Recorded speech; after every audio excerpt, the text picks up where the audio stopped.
मित्रांनो, कसं वाटतं जेव्हा आपण एखाद्या विस्तीर्ण जलाशयाकडे पाहतो आणि आपल्याला जाणवतं की हे पाणी लाखो शेतकऱ्यांच्या आयुष्याची दोरी आहे. आज आपण अशाच एका महाराष्ट्रातील महत्त्वपूर्ण प्रकल्पाबद्दल बोलणार आहोत, ज्याला विदर्भाची जीवनवाहिनी सुद्धा म्हटलं तर वावगं ठरणार नाही. आपण बोलतोय यवतमाळ जिल्ह्यातील इसापूर धरणाबद्दल. हे धरण फक्त दगडमातीची भिंत नसून यवतमाळ आणि हिंगोली जिल्ह्याच्या समृद्धीचं प्रतीक आहे. आजच्या या व्हिडिओमध्ये आपण इसापूर धरणाचा इतिहास, त्याचे तांत्रिक पैलू आणि सर्वात महत्त्वाचे म्हणजे तिथली शेती आणि सिंचन व्यवस्था याबद्दल सविस्तर गप्पा मारणार आहोत. हा व्हिडिओ शेवटपर्यंत नक्की पहा, कारण यामध्ये तुम्हाला अशी माहिती मिळेल जी कदाचित तुम्ही आधी ऐकली नसेल. चला तर मग व्हिडिओला सुरुवात करूया.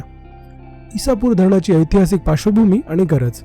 इसापूर धरण हे यवतमाळ जिल्ह्यातील पुसद तालुक्यातील इसापूर गावाजवळ पैनगंगा नदीवर बांधण्यात आलेलं एक भव्य धरण आहे. याला अप्पर वैतरणा सुद्धा म्हटलं जातं. 1970च्या दशकामध्ये जेव्हा विदर्भातील शेती प्रामुख्याने फक्त पावसावर अवलंबून होती, तेव्हा या भागातील दुष्काळाची तीव्रता कमी करण्यासाठी आणि शेतकऱ्यांचे उत्पन्न वाढवण्यासाठी एका मोठ्या सिंचन प्रकल्पाची गरज भासत होती. या गरजेतूनच इसापूर धरणाची संकल्पना पुढे आली. हे धरण बांधण्यासाठी अनेक वर्षे लागली आणि मोठ्या कष्टाने हे स्वप्न पूर्ण झाले. या प्रकल्पामुळे फक्त पाणी मिळाले नाही, तर विदर्भाच्या आर्थिक विकासाचा पाया रचला गेला.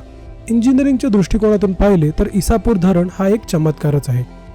हे धरण मातीचे धरण म्हणजेच अर्थ फिल डॅम या प्रकारात मोडते.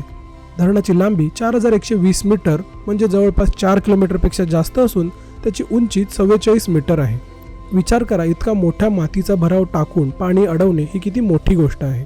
धरणाला पाण्याचा विसर्ग करण्यासाठी स्पिलवे गेट आहेत.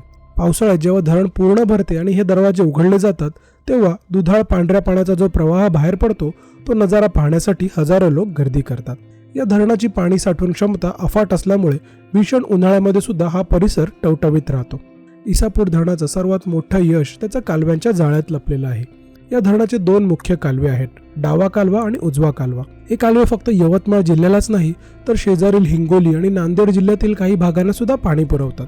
सिंचन विभागाच्या नियोजनामुळे हे पाणी शेवटच्या टोकापर्यंत पोहोचण्याचा प्रयत्न केला आहे. या कालव्यांमुळे हजारो हेक्टर जमीन ओलिताखाली आली आहे. जिथे आधी फक्त धुळवड व्हायची, तिथे आज कालव्यांच्या पाण्यामुळे 12ही महिने हिरवळ पाहायला मिळते. उपसा सिंचन योजना आणि ठिबक सिंचनाचा वापर वाढल्यामुळे पाण्याचा कार्यक्षम वापर कसा करावा याचे उत्तम उदाहरण या प्रकल्पाने घालून दिले आहे. मित्रांनो, पाणी आल्यावर शेतीचं चित्र कसं बदलतं हे पाहायचं असेल तर इसापूर धरण परिसरात शेतात नक्की फेरफटका मारा.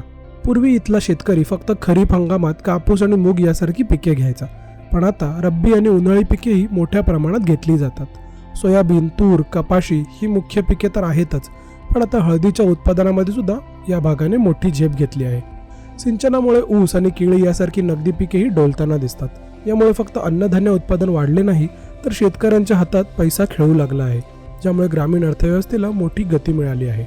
फक्त शेतीच नाही, तर इसापूरचा विस्तीर्ण जलाशय मत्स्य व्यवसायासाठी सुद्धा वरदान ठरला आहे. या धरणात मोठ्या प्रमाणात मासेमारी केली जाते, ज्यातून स्थानिक कोळी बांधवांना आणि बेरोजगार तरुणांना रोजगार मिळाला आहे. इथे उत्पादित होणारे मासे फक्त स्थानिक बाजारातच नाही, तर विदर्भातील मोठ्या शहरांमध्ये पाठवले जातात. इसापूर धरण परिसर हा निसर्गप्रेमींसाठी सुद्धा नंदनवन आहे. विस्तीर्ण निळेशार पाणी आणि आजूबाजूला असलेली वनराई यामुळे इथे एक वेगळीच शांतता मिळते. हिवाळ्याच्या दिवसात या धरणावर परदेशातून शेकडो प्रकारचे स्थलांतरित पक्षी येतात. पक्षी निरीक्षणासाठी हे एक आकर्षणाचे केंद्र बनले आहे. पर्यटनाच्या दृष्टीने या परिसराचा विकास झाला तर स्थानिकांना आणखी रोजगाराच्या संधी उपलब्ध होतील. तर मित्रांनो, या धरणामुळे यवतमाळ आणि परिसरातील जिल्ह्यांची नशिबाची रेखा कशी बदलली हे आपण पाहिले. शेतीची समृद्धी, सिंचनाचे नियोजन आणि निसर्गाचे वरदान या सर्वांचा संगम म्हणजे इसापूर धरण. पण मित्रांनो, हे पाणी आपल्याला निसर्गाने दिलेली एक मोठी देणगी आहे. वाढत्या तापमानामुळे आणि हवामान बदलामुळे पाण्याचा साठा जपून ही आपली जबाबदारी आहे. तुम्हाला या धरणाबद्दलची माहिती कशी वाटली आम्हाला कमेंटमध्ये नक्की सांगा. अशाच आणखी व्हिडिओसाठी व्हिडिओला लाईक करा आणि चॅनलला सबस्क्राईब करा.